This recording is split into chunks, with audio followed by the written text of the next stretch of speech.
Welcome back to the channel, everyone. How you doing? Today we are revisiting Goosebumps. I read 5 Goosebumps books. I didn't pick the most popular ones. I didn't pick the lamest ones. I bought a team that had 5 of them. And 2 of the 5 I remember reading as a kid. The other 3 I don't. I think Goosebumps, I think R.L. Stine wrote about 80 of them. I read about 20 of them as a kid. So I was like, you know what? Let's reread it, some of them, for the spooky season. If this video does pretty well and I enjoy doing this, which I have done, enjoyed reading these, but if I enjoyed this video and say this video does pretty well, maybe I'll make this a yearly thing. Every October I'll do Goosebumps until we finish them all. So by the time I'm done with this, I'll be 40. Anyways, so let's get into this. The first book I got into reading was Cuu Clock of Doom. Let's read the synopsis before we get into this bad boy. Don't beat the clock. Tara, the Terrible. That's what Michael Webster calls his bratty little sister. She loves getting Michael in trouble, making his life miserable. Things couldn't get any worse. Then Mr. Webster brings home the antique cuckoo clock. It's old, it's expensive, and Mr. Webster won't let anyone touch it. Poor Michael. He should have listened to his dad because someone put a spell on the clock. A strange spell, a dangerous spell, and now Michael's life will never be the same again. So reading this book, I didn't even read the synopsis when I went into this book because I was like, screw it. But with this book, I actually didn't mind it. I thought it was fun. I think I gave all these a 4 out of 5 stars, but I rated them all by spookiness. And that's how I went from there. But this book, R.L. Stine does a pretty good job at starting the characters with Tara the Terrible, which is true. She is terrible. She does so many things that I feel like as a sibling, like I have a younger sister, she didn't do any of these things. Like Tara would instigate a lot of things with Michael. She tripped him sometimes and he like splattered cake all over his chest. He was changing one time in his room and Tara brought all these girls upstairs to see him change while he was trying to get in this like turtle suit. So finally Michael's like, screw it. Cuckoo Clock was there and he decided we're gonna mess with it so then Tara can get in trouble. And I was like, you go, dude. And he finally did it, and it actually was starting to reverse back time. So the whole time Michael's trying to figure out how to prevent it. He would go into stages of like going to the store of trying to get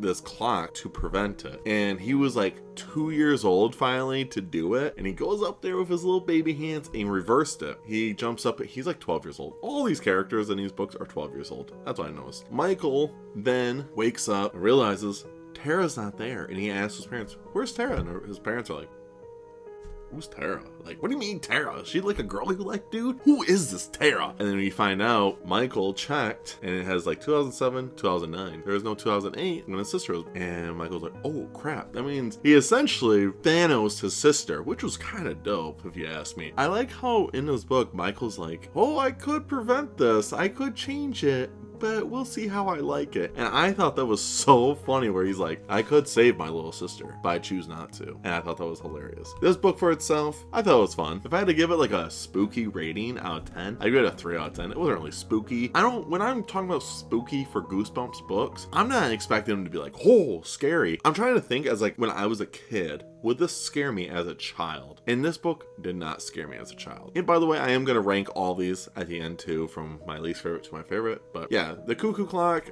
I gave it a 3 out of 10 for spookiness, but 4 out of 5 for rating because it was a fun book to read. The next one on the list is The Haunted School. Let's read the synopsis. He's hearing voices from another world. Tommy Fraser's dad just got married. Now Tommy's got a new mom and he's going to a new school, Bell Valley Middle School. Tommy doesn't hate school, but it's hard making new friends. And his new school is so big, it's easy to get lost, which is exactly what happens. Tommy gets lost in a maze of empty classrooms. And that's when he hears the voices, kids' voices, crying for help, voices coming from behind the classroom walls. So The Haunted School was actually fun, I guess. I think I read all of these in a day because they're Goosebumps and they're only like 100 pages and they're written for children. So I'm pretty sure I read them all in one day. But when I read The Haunted School, I was like, all right, this is kind of cool. The aspect of this is Tommy, Thalia, and Ben are painting for the school. Like they're doing all these like paints for like this, I think it was like for a dance. And Tommy and this kid named Ben go because Tommy found like an old classroom classroom, and he's like, what is this? And this teacher's like, oh no, you're not supposed to go in there. It's the old half of the high school. It's the old half of the school, which I can relate. I grew up in a really small town. My high school was like the new building, and then we had like the old building where the elementary was. Mind you, when you would go there after school's over and you're like doing like running when it's winter, like I would go for runs and work out and stuff. It was so creepy in that the old area. So it kind of made me like reminisce about that. And Tommy sees like statues that look real. So him and Ben go back because Tommy wants to show somebody, and they end up going through an elevator, and the elevator, instead of going up or down, it goes left or right, and it went right, and they ended up in a world of no color. It was just black and white, and Tommy and Ben were the only ones in color, and the kids are all like, oh, color. So the rest of this book, they're in a world where they're getting chased by like kids that want like have like a cult thing for people who don't have like people who have color, and it's just such a bizarre idea, but it was like really fun at the same time. And they were talking about how one of their friends left into the world of color, and earlier Tommy thought it was this girl named Greta because Greta was mean and she always wore black, so he assumed it was her, but it wasn't her. It was actually Thalia. Thalia reappeared by doing a lipstick thing through the wall and going through, and she realized when she went back there she had her lipstick that was the only colored thing, so she sends Tommy and Ben back, and that's how the story ends. I thought it was a fun little book. I thought it was kind of cute. Spooky level, I give it a 5 out of 10. I think it was fine. I didn't expect it to be too. I actually had higher expectations for this one because it's the haunted school, but I thought it was fun. Out of 5, I gave it a 4 out of 5. I don't think this book was like awful, but for spooky level, this was definitely more spooky than the Cuu Clock, but I didn't think it was like spooky, you know, but I liked the premise of the like the color palette thing. That was actually genius. I was like, wow, that's kind of cool, honestly, from R.L. Stine. I just didn't expect that when it was the haunted school. I thought it was going to be a different premise. Like I thought it was going to be like the mannequins going to be haunted with ghosts, but no, it wasn't that at all, and I kind of liked it. Threw me off, honestly. So the next one on the list is Piano Lessons Can Be Murdered. I remember seeing this book everywhere at school. Like when I went into the library, they always had this, but they had the old style ones, which makes me sad because I bought this in a tin, and the tin is right there. It kind of makes me sad that I didn't have the old Goosebumps books. I thought about buying a lot of them, but oh my gosh, they are so expensive. I bought this tin. It was like 20 bucks for 5 of these books. But if you want to buy like the OG first edition like Goosebumps books for kids, it's like $15 to $20 a book. And I'm like, oh gosh, I don't want to buy that. We're talking about Piano Lessons Can Be Murder. Let's get into the synopsis. Practice till you drop. When Jerry finds a dusty old piano in the attic of his new house, his parents offer to pay for lessons. At first, taking piano seems like a cool idea, but there's something creepy about Jerry's piano teacher, Dr. Shriek. Something really creepy, something Jerry can't quite put his finger on. And Jerry hears the stories, terrifying stories, about the students at Dr. Shriek's music school, students who went in for a lesson and never came out. Piano Lessons Can Be Murdered was interesting. The first half of this book was actually kind of creepy because this character named Jerry, he sets it pretty good that Jerry likes to play jokes and he likes to scare his parents. He likes to prank his parents. And to me, I'm like, that is already a no. Like, I pranked my mom one time, I gave her a heart attack, never did again. So that's like a no automatically for me. Every time I think of that, I'm like, no. So when I saw that, it kind of made me laugh. But it was a good way to set up the tone of this book where Jerry is trying to tell his parents, oh my gosh, the piano's playing by itself, the piano's doing this and this, there's ghosts. The parents are like, no, you're just pranking us again. I like that aspect. I thought it was cute. I think it was a really cool idea, setting the tone like that to make it so, well, they don't believe him. I like that aspect. I thought it was a fun way to present itself in a very realistic way, I should say. And I like that a lot. And what was going on, what freaked me out, like, it didn't like scare me, but I was like, wow, this was actually kind of creepy for a kid's book. There's a part where Jerry goes downstairs to see this woman playing the piano, and it's like a corpse zombie lady, and she's like trying to like freak him out. I was like, wow, this was kind of creepy for a kid's book. This good job, like, honestly. And then the rest of the book, Jerry goes to this music school and he realizes that Dr. Shriek is like a robot, and there's a bunch of robots there from the janitor created all of them. And all they want is his hands so they can play music forever, because music is something that he can't do with machines. Machines can't play music the way that human hands can. And that's like that was the whole spiel of this book. I thought it was fine. I thought it was fun. I like how I realized this with all these books. Every single one of them is kind of like a cliffhanger. But it's like you feel like it's the end, but it's like, it could be the end. And I like that. I thought it was kind of cool. I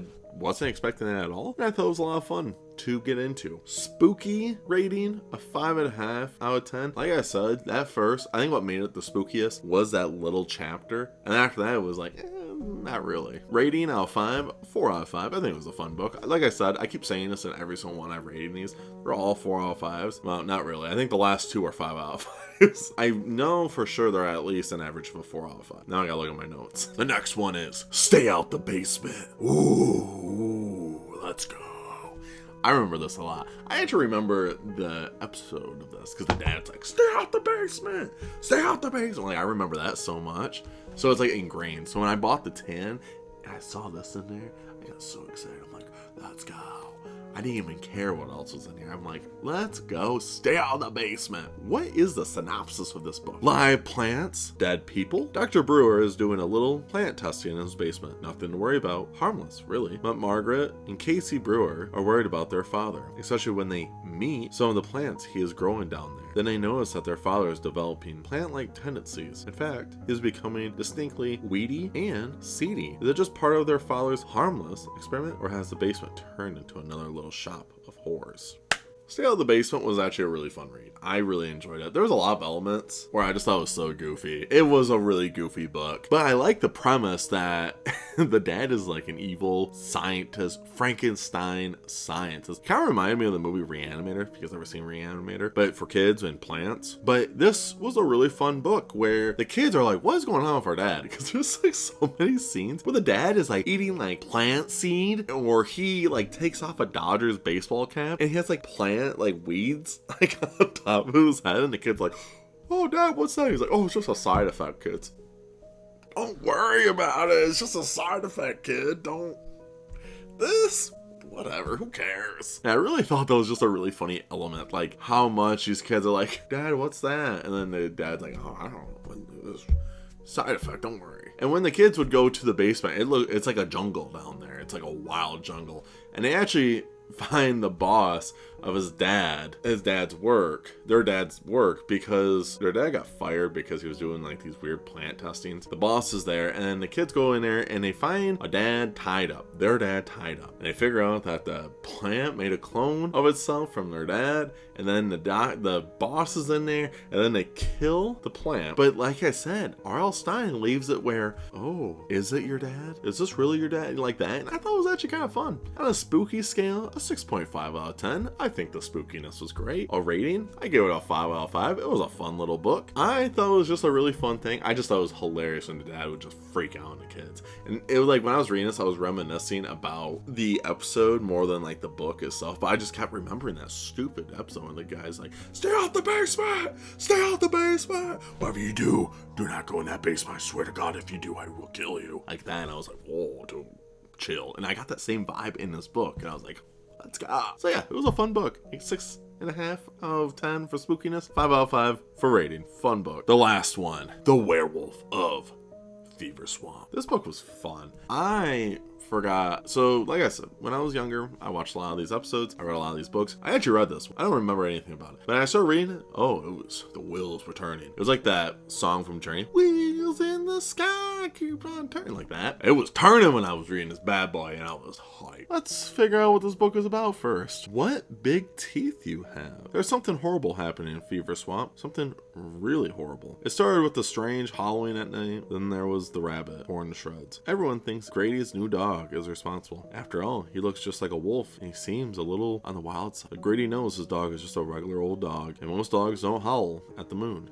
or disappear at midnight, or change into terrifying creatures when the moon is full. So this book starts off with a family. Emily and Grady and their family and their parents moved to Florida because there's African deer that their dad is testing in Florida to see if they could survive. And during all this, they start off with the book where they meet like the hermit of the swamp, and he like freaks the kids out, and then Grady starts hearing howling. And the next day they meet this dog that looks like a wolf, and so the boy calls him Wolf, and I'm like, well, that's original. The rest of the time they're like, oh, it's Wolf that's howling. Wolf is the one that killed the deer. Of course, Grady doesn't believe it was the dog. He doesn't believe Wolf is the one that is doing it. He thinks it's a werewolf because this girl tells him it's a werewolf. It's the werewolf of Fever Swamp. You didn't hear about it? That's how it all started. So then one night, Grady's like, screw it. I'm going out there and figuring out about this dang werewolf. And he does. I was like, that's pretty bold of this kid. Like, if there's a real werewolf out there, that's bold. That's really bold, because you would get annihilated. And like, if this was not a kid's R.L. Stine book and this was like a Stephen King novel, you'd get annihilated. Like, it's not even close. So with this all going on, he meets the werewolf and then he fights the werewolf, and the werewolf dies, and he figures out that's his neighbor, the kid neighbor, that is the werewolf. And Grady gets bit by the werewolf. And the next morning, when they figure out that the werewolf is like done, Grady's dad goes over to the kid's house. The house is completely empty. So that means the kid was just like chilling there, eating things, living in his house. And then at the end, this one doesn't leave a cliff note though, a cliffhanger. It does something else. Grady starts turning into a werewolf. He leaps out the window with Wolf, the dog, and they go and they have a blast in the past of out in the woods. I just thought it was so funny. Enjoyed this book a lot. I like this one. This is fun. On a spooky scale, 7 out of 10. Not even close. This was really fun. Rating wise, 5 out of 5. Also not even close. This one was a blast, and I don't regret reading this. If I had to rank these from my least favorite to my favorite, first one is Cuu Clock is my least favorite. Didn't really like this one. Like I said, definitely the weakest one, but it still was enjoyable. I just was like, I don't really like this. Piano Lessons Can Be Murder. I think, like I said, the beginning of this was dope, and then after that, you lost me, dog. I just didn't really like it as much as I thought I would have. The Haunted School, I think this is the same level as the piano. Like, they could flip-flop. It doesn't really matter. They're both, the ideas are cool, but it's like, I could go on without ever reading these ones again. Not like they're awful. Just to me, I'm like, it's the same thing. Like, the spookiness, I'm pretty sure one's rated 0.5 more for spookiness. So it's like, whatever. Premises, cool concepts, but I'm just like, it's not for me, dog. Stay Out the Basement is number 2. I really like this. On a reread, well, revisiting it, whatever. This was great. I loved reading this book. I didn't expect to enjoy this book as much as I did, but I really did enjoy this. It was fun. So this is a solid number 2. The Werewolf from Fever Swamp. Without a doubt, it's the best one. It was my favorite one. I liked it. It fits the tone of the spooky season more too. So like, granted, it's in Florida and it's probably the summertime because they talk about how hot it is. But I'm just saying, I did enjoy this book the most out of all of them. I liked all of them. They all had 4 stars or higher for rating, so it just didn't matter. So, and I did enjoy all of them. I thought it was fun. So with this video, I actually enjoyed doing this video. I think it was a lot of fun reading some Goosebumps books. And if you guys also liked this video and want to see more of it, maybe I will do some more Goosebumps stuff. I have plans to revisit a lot of other childhood books that I read or wanted to read and just never read. Like, I want to do American Chillers or Michigan Chillers, both. I know there's a lot of people that remember American Chillers. That would be really fun to dive into. I also want to get into Ronald Dolph. I think that's his name. The guy who wrote The Witches, Charlie and the Chocolate Factory, BFG. I would like to read his books, and I have all these books already that I'm naming off. So I thought about next year, maybe I'll dive into these, and maybe I'll make them as big videos towards the end of the year. That'd be a lot of fun to try and get into. We will see what happens though. It'd be a lot of fun. If you guys like this kind of thing, I would love to keep doing it. I enjoy doing it. Maybe I'll just keep doing it because it is fun to do. I like doing different kind of things for videos in general. If you guys made it to the end of this long video, I do appreciate it. What did you guys think about the Goosebumps books? Did you guys like Goosebumps? What is your favorites? I already know a lot of people are probably going to talk about the Dummy one, the Mask. Those are both really popular ones. And I think the Skeleton one, I can't remember these names for the life of me. I would love to reread more of these. I also might dig into Fear Street too. I might do some Fear Street later. Well, maybe next year, maybe September I'll do Fear Street. Who knows? But of course, what did you guys enjoy about these books? Did you guys like any of these books that I read currently? Do you remember any of them? If so, let me know down below. That'd be really cool. I'd love to see what you guys all say about the books. And of course, make sure you guys stay safe, stay humble, and tell someone you love them. I'll see you guys in the next video.